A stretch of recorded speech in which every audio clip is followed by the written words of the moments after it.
اصلاح نفس کے لیے ایک شخص کسی بزرگ کی خدمت میں پیش ہوا اور ان کے مدرسے میں قیام پذیر ہو کر بزرگ کے تعلیم کردہ ورد و وظائف پابندی سے پڑھنے لگا۔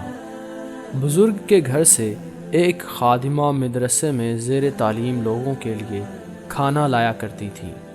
خادمہ کو دیکھ کر اصلاح نفس کا خواہش مند شخص نفس کے جال میں پھنسنا شروع ہو گیا۔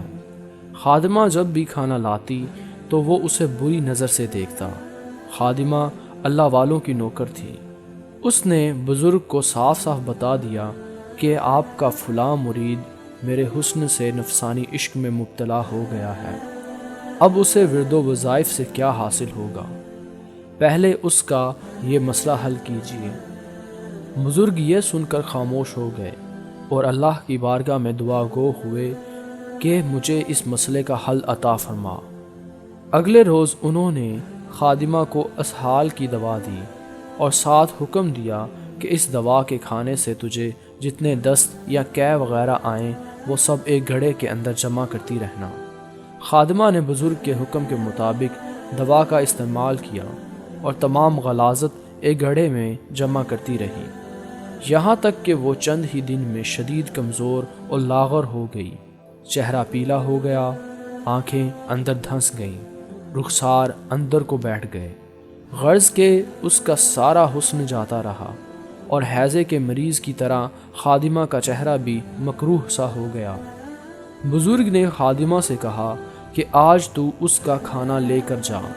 جب خادمہ کھانا لے کر پہنچی تو بزرگ خود ایک آڑ میں چھپ کر کھڑے ہو گئے۔ جب اس مرید نے خادمہ کا چہرہ دیکھا تو فوراً اس سے نظر ہٹا لی اور بے رخی سے کہا کہ کھانا وہاں رکھ دو۔ یہ سن کر بزرگ فوراً آڑ سے باہر نکل آئے اور مرید سے کہا کہ اے بے وقوف، آج تو نے اس سے کیوں رخ پھیر لیا؟